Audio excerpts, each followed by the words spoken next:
Pricing ഡിസിഷനിൽ costing technique use ചെയ്ത് ചെയ്യേണ്ട പ്രോബ്ലംസിനെ കുറിച്ച് ലാസ്റ്റ് വീഡിയോയിൽ ഡിസ്കസ് ചെയ്ത് ഫോർമുലാസ് എല്ലാം ഡിസ്കസ് ചെയ്തിട്ടുണ്ടായിരുന്നു. അത് വെച്ച് നമുക്കിന്നൊരു പ്രോബ്ലം ചെയ്യാം. ഓക്കെ, ക്വസ്റ്റ്യൻ ആദ്യം ഞാനൊന്ന് വായിച്ചേക്കാം. From the following information calculate P V ratio, break even sales and break even point in units. അതായത് ബ്രേക്ക് ഈവൻ സെയിൽസ് ഇൻ റവന്യൂവും ചെയ്യണം, ബ്രേക്ക് ഈവൻ പോയിന്റ് ഇൻ യൂണിറ്റ്സും ചെയ്യണം. തന്നിരിക്കുന്ന ഇൻഫർമേഷൻ എന്തൊക്കെയാണെന്ന് നോക്കാം. സെയിൽസ് 20,000 യൂണിറ്റ്സ്, 20,000 യൂണിറ്റ്സ് ആണ് അവർ വിൽക്കുന്നത് at the rate of ₹20 per unit. Selling price per unit ഒക്കെ ഓൾറെഡി ഫിക്സ് ചെയ്തിട്ടുണ്ട്. പിന്നീട് വേരിയബിൾ കോസ്റ്റ് അറിയാലോ എന്താ? The cost which keeps on changing according to the volume of production. അതിനെയാണ് വേരിയബിൾ കോസ്റ്റ് പെർ യൂണിറ്റ് എന്ന് പറയുന്നത്. Variable cost per 1 unit is given in your question as ₹10. 10 രൂപയാണ് variable cost per 1 unit. പിന്നീട് fixed cost, അത് per യൂണിറ്റിലുള്ള സാധാരണ express ചെയ്യുന്നത്. Total fixed cost ആണ് പറയുന്നത് ₹1,00,000. This includes rent, salary, then insurance, advertising, അങ്ങനെയുള്ള കോസ്റ്റുകളെല്ലാം കൂടെ ചേരുന്നതിനെയാണ് ഫിക്സ്ഡ് കോസ്റ്റ് എന്ന് പറയുന്നത്. നമുക്ക് സോൾവ് ചെയ്യാം. First we need to calculate P V ratio. P V ratio ആണല്ലോ കാൽക്കുലേറ്റ് ചെയ്യേണ്ടത്. ആദ്യം പി വി റേഷ്യോയുടെ ഫോർമുല എന്താണെന്ന് നോക്കാം. അന്ന് കുറച്ച് ഫോർമുലാസ് ഡിസ്കസ് ചെയ്തിട്ടുണ്ടായിരുന്നല്ലോ. അപ്പോൾ പി വി റേഷ്യോയുടെ ഫോർമുല ഇതാണ്. പി വി റേഷ്യോയുടെ formula contribution divided by sales into 100. അപ്പോൾ പി വി റേഷ്യോ ചെയ്യണമെന്നുണ്ടെങ്കിൽ ആദ്യം ആ ഫോർമുല എഴുതുക. Contribution divided by sales into 100. പിന്നെ ഈ ക്വസ്റ്റനിൽ നിന്ന് എന്താണ് കോൺട്രിബ്യൂഷൻ ഡയറക്റ്റ്ലി തന്നിട്ടില്ല. നമ്മൾ എങ്ങനെയാണ് കോൺട്രിബ്യൂഷൻ കണ്ടുപിടിക്കേണ്ടത്? അപ്പോൾ കോൺട്രിബ്യൂഷൻ കണ്ടുപിടിക്കേണ്ട ഫോർമുലയും പറയുന്നുണ്ട്. കോൺട്രിബ്യൂഷൻ എങ്ങനെയാണ് ചെയ്യേണ്ടത്? Sales minus variable cost. ഈ രണ്ട് ഫിഗേഴ്സും ക്വസ്റ്റനിൽ അവൈലബിൾ ആണോ എന്ന് നോക്കുക. അല്ലെങ്കിൽ വേറെ ഏതെങ്കിലും ഫോർമുല ട്രൈ ചെയ്യേണ്ടി വരും. നോക്കാം. സെയിൽസ് തന്നിട്ടുണ്ടല്ലോ. സെയിൽസ് 20,000 യൂണിറ്റ്സ്, അതിൻ്റെ എമൗണ്ടിലോട്ട് ആക്കുക. കോൺട്രിബ്യൂഷൻ സെയിൽസ് മൈനസ്, അപ്പോൾ അത് എമൗണ്ടിലോട്ട് ആക്കിയാലൊന്നുമില്ല. നമുക്ക് സെല്ലിംഗ് പ്രൈസ് പെർ യൂണിറ്റും വേരിയബിൾ കോസ്റ്റ് പെർ യൂണിറ്റ് ആയാലും മതി. അപ്പോൾ എങ്ങനെ വന്നു? Selling price per unit is 20, variable cost per unit 10. Total തന്നെ വേണമെന്നില്ല, പെർ യൂണിറ്റ് ആണെങ്കിലും മതി. പക്ഷേ ബേസ് സെയിം ആയിരിക്കണം. സെയിൽസ് പെർ യൂണിറ്റിൽ എടുക്കുകയാണെന്നുണ്ടെങ്കിൽ വേരിയബിൾ കോസ്റ്റും പെർ യൂണിറ്റ് തന്നെ ആയിരിക്കണം കൺസിഡർ ചെയ്യേണ്ടത്.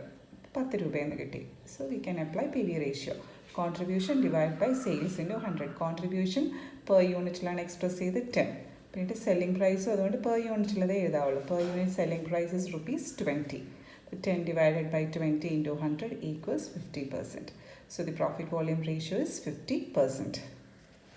അതായത് സെയിൽസിൻ്റെ 50% കോൺട്രിബ്യൂഷൻ. അതാണ് ഇതിൽ നിന്ന് കിട്ടുന്നത്.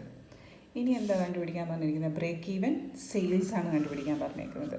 ബ്രേക്ക് ഈവൻ സെയിൽസിൻ്റെ ഫോർമുല അന്ന് ഡിസ്കസ് ചെയ്തപ്പോൾ പറഞ്ഞായിരുന്നു. ബ്രേക്ക് ഈവൻ സെയിൽസിൻ്റെ ഫോർമുല എന്ന് പറയുന്നത് break even point in sales revenue ആണെങ്കിൽ fix cost divided by P V ratio. Units ആണെന്നുണ്ടെങ്കിൽ fix cost divided by contribution per unit. ഈ ഫോർമുല അന്ന് ഡിസ്കസ് ചെയ്തപ്പോൾ പറഞ്ഞാണ് നമുക്ക് അപ്ലൈ ചെയ്യാം.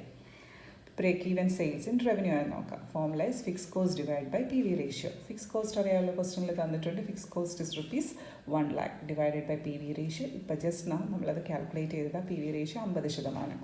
അതായത് 1,00,000 ഡിവൈഡഡ് ബൈ 50%. അതിനെ സോൾവ് ചെയ്യുന്നത് 1,00,000 divided by 50 divided by 100, അതായത് 1,00,000 divided by 0.50 equals ₹2,00,000. അപ്പോൾ ഇവർ ബ്രേക്ക് ഈവൻ, അതായത് നോ പ്രോഫിറ്റ് നോ ലോസ് ആ പോയിന്റിൽ എത്തണമെന്നുണ്ടെങ്കിൽ 2,00,000 രൂപയുടെ സെയിൽ നടത്തുവാണെങ്കിൽ മാത്രമേ അവർക്ക് ബ്രേക്ക് ഈവൻ പോയിന്റിൽ എത്തിച്ചേരാൻ പറ്റൂ.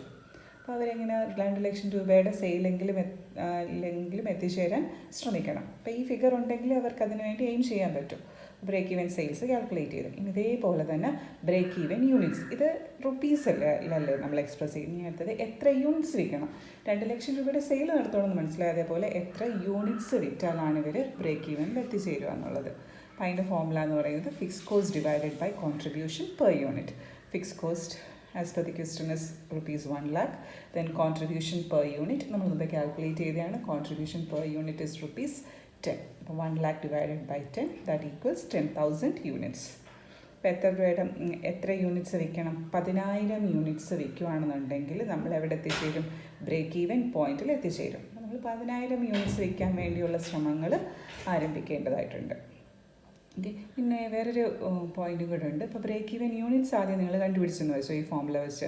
പിന്നീട് ബ്രേക്ക് ഈവൻ സെയിൽസ് ഇങ്ങനെ ചെയ്യാതെ തന്നെ നമുക്ക് ചെയ്യാൻ സാധിക്കും. എന്ത് ചെയ്താൽ മതി എന്ന് വെച്ചാൽ ബ്രേക്ക് ഈവൻ യൂണിറ്റ്സ് 10,000 അല്ലേ, അതിനെ എന്തുകൊണ്ട് മൾട്ടിപ്ലൈ ചെയ്താൽ മതി? സെല്ലിംഗ് പ്രൈസ് കൊണ്ട് മൾട്ടിപ്ലൈ ചെയ്താൽ ഏതിലോട്ട് അറൈവ് ചെയ്യാൻ പറ്റും? Break even sales figure. ഇങ്ങനെ ചെയ്യുന്നതിന് പകരം യൂണിറ്റ്സ് ആദ്യം ചെയ്തിട്ട് യൂണിറ്റ്സിനെ കൺവേർട്ട് ചെയ്ത് സെയിൽസ് റവന്യൂയിലോട്ട് ആക്കുക by multiplying it with selling price per unit. അതാണ് അപ്പം ഒരുവിധം മനസ്സിലായെന്ന് കരുതുന്നു. ഇത് കോസ്റ്റിംഗ് ടെക്നിക് യൂസ് ചെയ്തുകൊണ്ട് എങ്ങനെയാണ് ബ്രേക്ക് ഈവൻ സെയിൽസും പി വി റേഷ്യോയും കോൺട്രിബ്യൂഷനൊക്കെ കണ്ടുപിടിക്കുന്നത്. അതായത് കോസ്റ്റിംഗ് ടെക്നിക് എന്ന് പറഞ്ഞാൽ ഈ ഫോമുല യൂസ് ചെയ്ത്, ഈ ഫോമുല ഡിറൈവ് ചെയ്യാൻ എളുപ്പം എന്ന് പറയുന്നത് നിങ്ങൾക്ക് ഈ സ്റ്റേറ്റ്മെൻറ്റ് ഫോമാറ്റ് ഒന്ന് പഠിച്ചു വെച്ചേക്കുകയാണെന്നുണ്ടെങ്കിൽ കുറച്ചുകൂടി എളുപ്പമായിട്ട് ഫീൽ ചെയ്യും. എങ്കിലും ഒന്നുകൂടെ ഓർമ്മിക്കുകയാണ്, നിങ്ങൾക്ക് ഈ സബ്ജക്റ്റിൽ, അത് ബിസിനസ് മാത്തമാറ്റിക്സ് എന്ന് പറഞ്ഞ സബ്ജക്റ്റിൽ കൂടുതലും മാത്തമാറ്റിക്കൽ വേയിലായിരിക്കണം ഇതെല്ലാം കാൽക്കുലേറ്റ് ചെയ്തെടുക്കേണ്ടത്. അത് ഇനി വരുന്ന വീഡിയോസിൽ ഡിസ്കസ് ചെയ്ത് തരാം. ഓക്കെ.